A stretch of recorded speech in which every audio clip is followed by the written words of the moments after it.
आज हो चुका है हमारा इधर 3rd डे कोलोराडो ट्रिप का। तो आज हम लोग जाने वाले हैं मेसा वर्डे नेशनल पार्क। तो वो जगह बहुत ही हिस्टोरिक जगह है, तो वो देखेंगे आज। बेसिकली कल हम लोग एस्पेन से कॉटेज करके एक जगह है, सिटी है, बहुत ही ब्यूटीफुल सिटी है, उधर रुके थे रात को। और आज इधर से मेसा वर्डे नेशनल पार्क जो है वो 1 घंटे का ड्राइव है। तो उधर जाके फिर हम इधर जो टूर वगैरह है वो बुक करके ऑलरेडी रखा है, तो वो आज हम देखेंगे और आपको भी दिखाएंगे।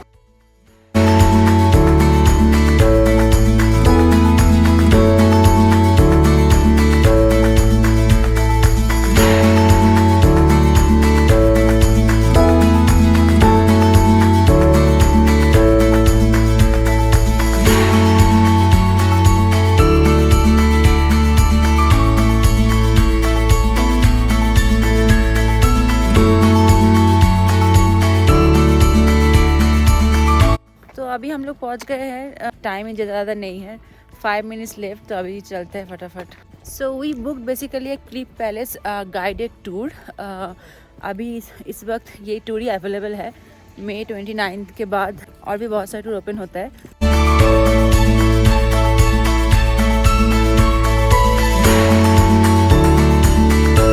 For over an hour, and as we are currently in the desert. How many of you folks are from around sea level? Quite a few of you, yeah? So your body will be working a lot harder and a lot more, as well as please keep in mind to continue staying hydrated while you're out here. For those of you that happen to have any sort of heart conditions in particular, we have had some issues down in the site, again, because we are at over 7,000 feet elevation. How many steps? How many steps? Yeah.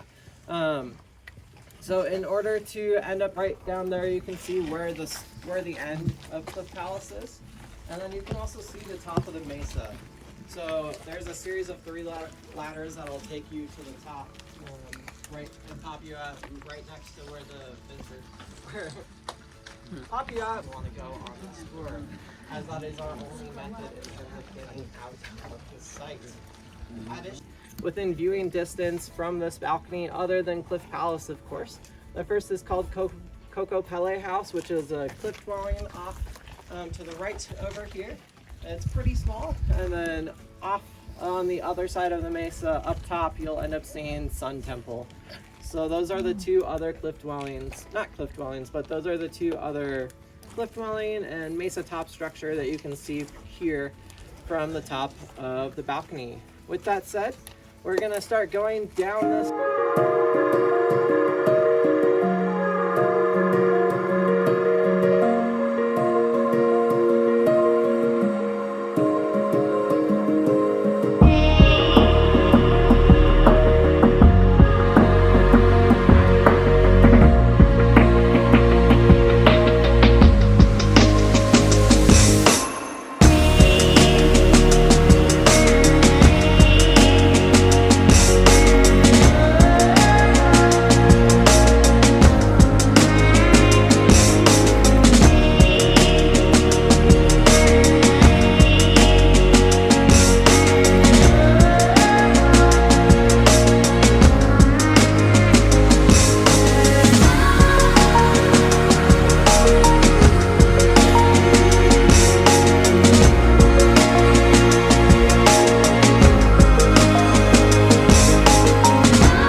welcome to Mesa Verde National Park, as well as Cliff Palace.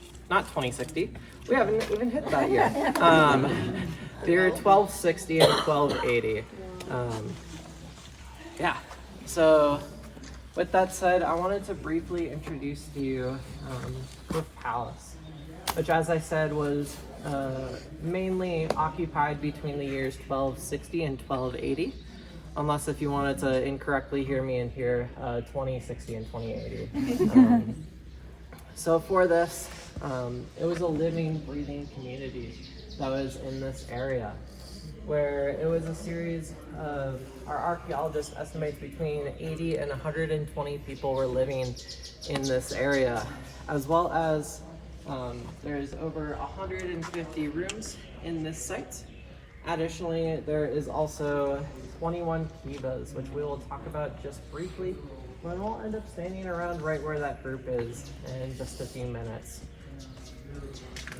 So, with that said, the people that occupied this place, people who are living in this area, were more or less farmers.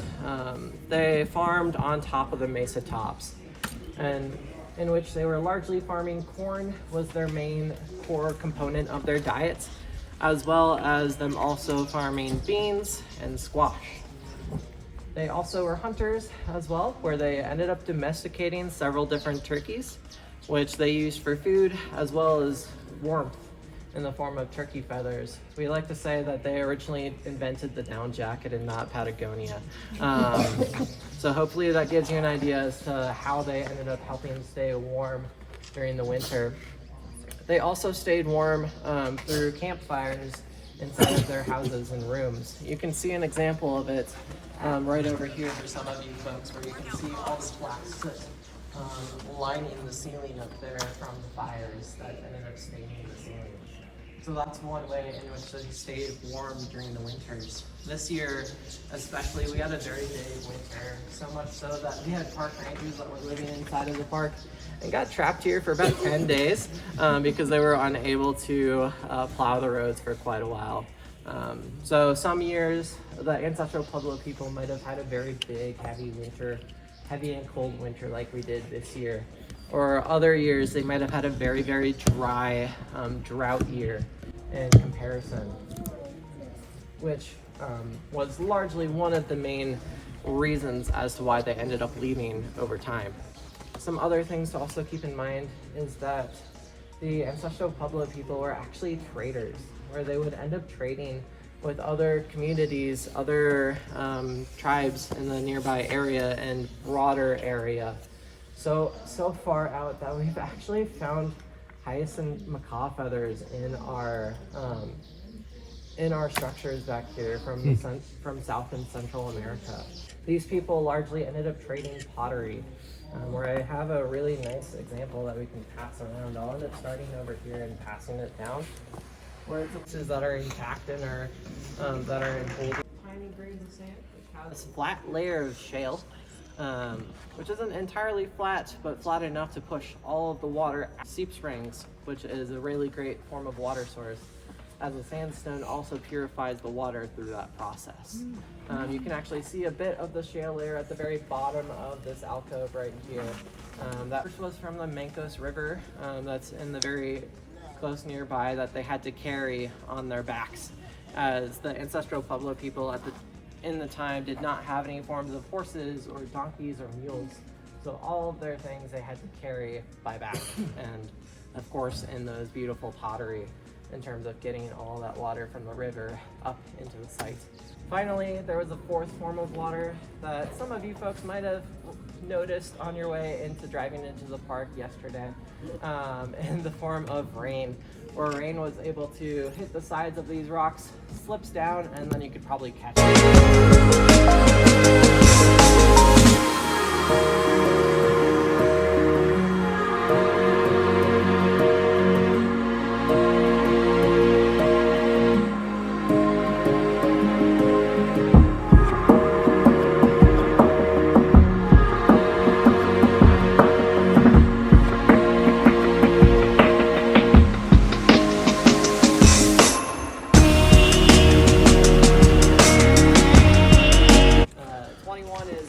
abnormal amounts to have, especially in a site like this, where Cliff Palace is actually the largest cliff dwelling in North America. So I, of course, forgot to somehow mention. Large open area right here was actually a large wooden roof, where you'd have these large wooden logs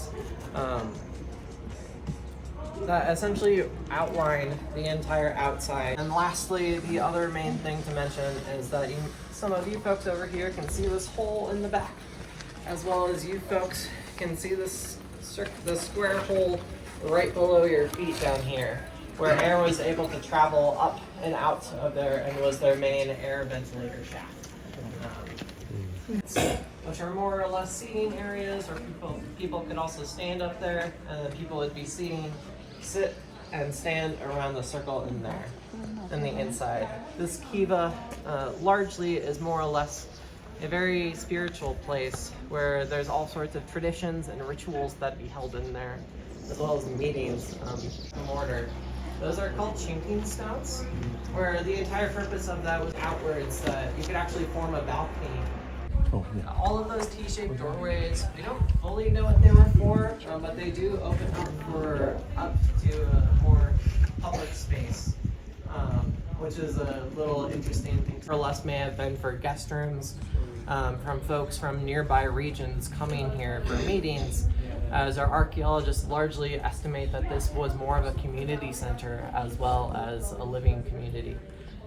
So folks from Yucca House or Hovenweep or Chaco Canyon or Canyons of the Ancients or Bandelier might have come here to hold meetings and share information and trade and share news about what's happening in their own lives and interacting with their friends from another area of the region. Honestly, this entire site isn't really that easy to defend, since people could easily walk up from the canyon up here into the site itself.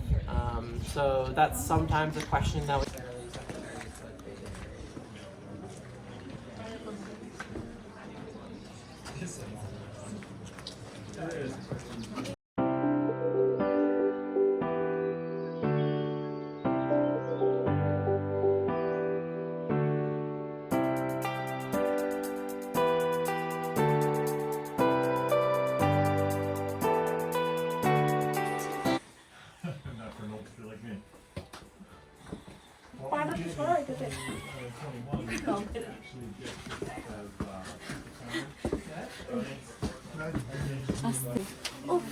আচ্ছা আচ্ছা এই ভাই পিছনে বাচ্চা মেয়ে মজা করছে ও মজা করছে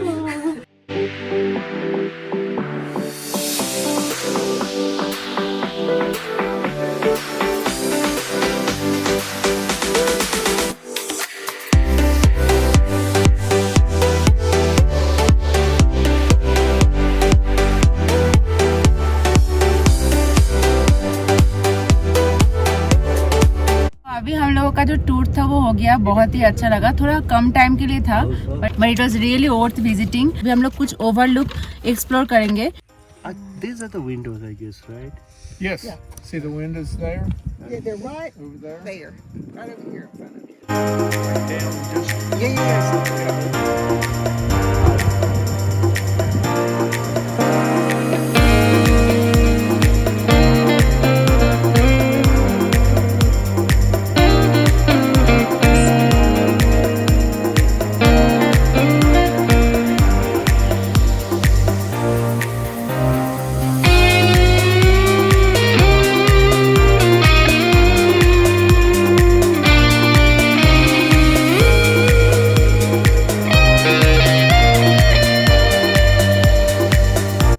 इधर बैल्कनी हाउस करके भी एक गाइडेड टूर है जो कि अभी ओपन नहीं है। So that is the point जहाँ पे आपको लेके जाते हैं, and it is also quite more adventurous than the clip tour.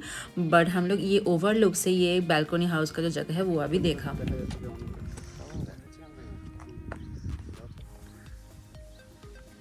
এই শর্মিকা সরো সামনে থেকে ওই রুটটা আমাদের কপালে ছিল না, কি পাওয়ার না। না না কিছু না, একটা টুরই ঠিক আছে। ঠিক আছে, কি ধরনের স্ট্রাকচার?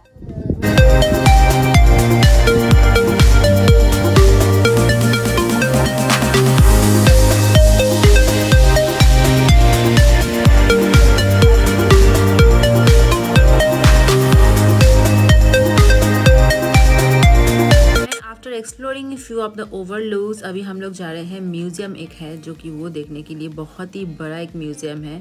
तो let's go and explore the museum.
Point is open, কিন্তু এটা 2.4 মাইল, এটা ওপেন। এই ক্যানিয়ন ট্রেলটা ওপেন, এটাকে ধরে নিয়ে যাবে আর কি। তো ভিউটা এখানে এটা অনেক there is no further view of the spots tree house past this point. এর পিছনে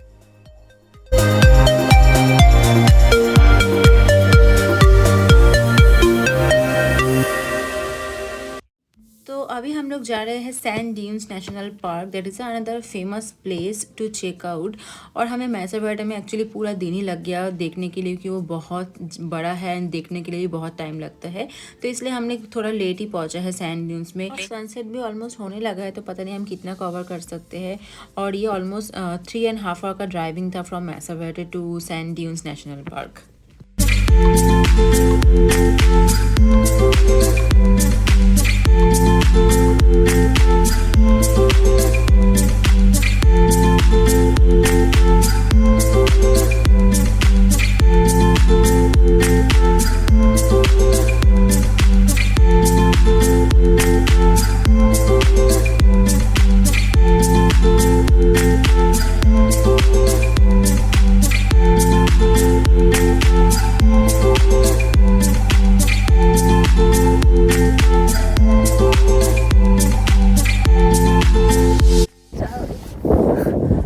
अभी हम लोग हैं Greater Sand dunes national Park में, जो कि बहुत खूबसूरत है, बट बहुत ही ज़्यादा विंडी है इस टाइम, क्योंकि हम लोग बिल्कुल सनसेट के हाफ एन आवर पहले आए हैं। सनसेट जो हो रहा है बहुत अच्छा लग रहा है, सनसेट का व्यू बहुत ही खूबसूरत है, बट बिल्कुल हम इधर स्टे नहीं कर पा रहे हैं क्योंकि बहुत ही विंडी है।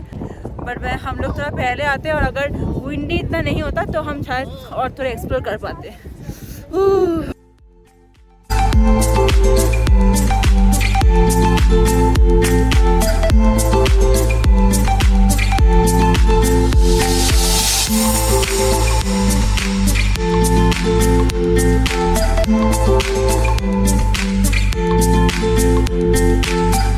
ये जो फ्लड हुआ है ना, ये एक्चुअली स्नो मेल्ट हुआ है, इसके लिए पूरा पानी जैसा हो गया है ड्यून्स में।